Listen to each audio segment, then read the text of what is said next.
Hi there, this is Abby Rodriguez coming to you from the Assistive Technology offices at D181. Today what I want to do is walk you through some of the steps you take in order to get your devices to communicate or display from one to another. I've had a lot of people ask me questions about Airdrop and Airplay. So I figured this would be a good opportunity to go through some of the troubleshooting steps and the initial steps to get all your devices to kind of transfer files and communicate between each other. There are a couple of reasons you would want to do this. The primary one that I use it for is to easily transfer files and share websites between devices. It's a lot easier than having to plug in devices, particularly if you're mixing student devices with your own devices and you don't really want to sync those devices together. If you just want to share items, AirDrop is going to be the way to go. So the first step is on your computer, you're going to want to make sure you have Wi-Fi connectivity, and you're also going to want to make sure that you have this AirPlay icon. If you don't have that, you might need to see one of your help desk technicians. You also want to make sure you have Bluetooth on. So I'm going to go into System Preferences here, and I'm going to go into Bluetooth. I'm going to make sure that is on, and this is the name of my machine, Admin Staff MBA Rodriguez. That's important just because if you're working in a room with multiple devices, you'll want to know which device is which. So usually they pop up with your name. So now that I know that I have Wi-Fi and Bluetooth connectivity, I should be able to connect from my devices or to my devices. From my computer, if I want to share a file, let's say I want to share something out of my file to my phone for easy access. What I can do is on the computer, I can go to Go, and I can go to AirDrop. And then any device that is capable of AirDrop should pop up on this list. We might have to give it a minute. See, there's my phone. So if I wanted to share something from my file, let's say I want to share Randy's number presentation to my phone, I can just click and drag it, and it'll then pop up on my phone. Do you want to accept this? And I'll say accept, and it'll send it to my phone. Okay, so now let's say I want to share between my iPad and my computer. I have some photos on my iPad that I want to get to my computer, but I don't want to connect them. So again, I want to go in the settings of my iPad and make sure I have the Wi-Fi on and Bluetooth on. You want to make sure you're on the same Wi-Fi. The district does have a couple different Wi-Fis, and it may not work. AirDrop may not work between devices if you're on different Wi-Fi. So you want to make sure you're on the same Wi-Fi and you have Bluetooth on. So then what I'm going to do on my iPad here is I'm going to go into Photos, and I'm going to go into my camera roll, and I really want to share this screenshot with my computer easily. So I find the little share icon is this little arrow out. I'm going to select that one, and it's going to give me several options, and AirDrop is popping up on the top line.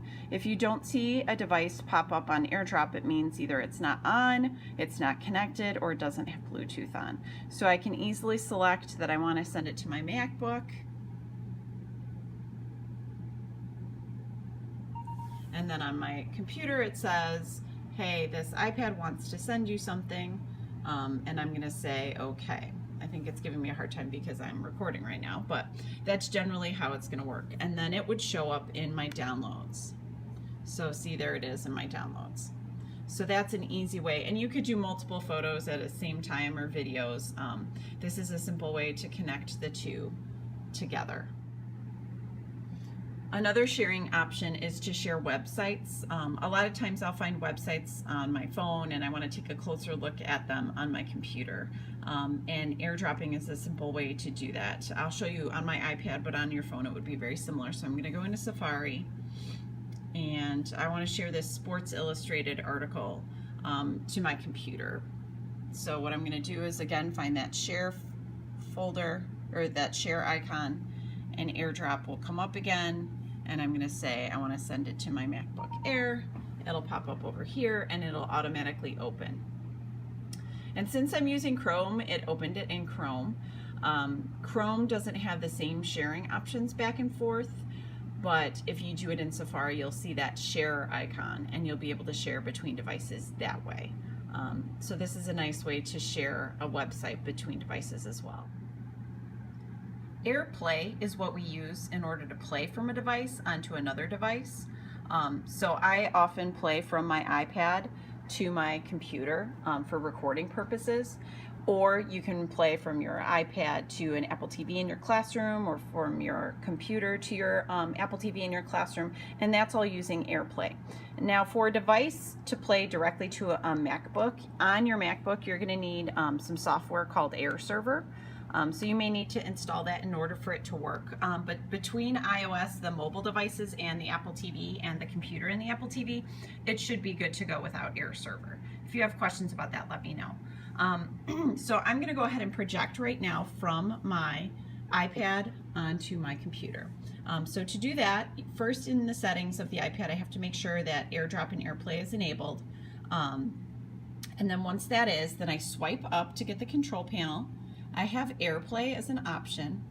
It'll bring up all the rooms that are nearby that I can project to, and then since I have AirServer on my computer, it also brings up my computer. So I'm going to go ahead and select my computer. I'm going to turn on mirroring, and then on my computer it will mirror whatever is on my iPad.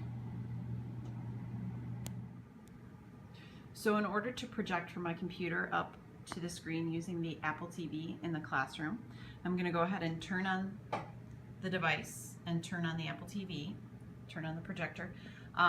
Once they're both on, you're going to have to do a source search to make sure you're on the right input for the Apple TV. Usually it's the HDMI source. So I have that all up and running. Then on my computer, I'm going to use AirPlay. So we're going to use the small icon right here. And I'm going to select the classroom that I'm in. So I'm in classroom 210 right now, so I'm going to go ahead and select that. And once I select that, it'll take a minute, and then it should project through to the projector. So then I can show what's on my screen on the projector. And then when I'm ready to turn it off, I'm just going to go back on my computer. I'm going to go back to that AirPlay, and I'm going to say turn AirPlay off. And then it'll go back off. So that's just a little information about how to use AirDrop and AirPlay to communicate between devices. Please keep in mind that some older devices may not be capable to do AirDrop and AirPlay. It really depends on the age of the device. If you have any further questions, please let us know. Thanks so much.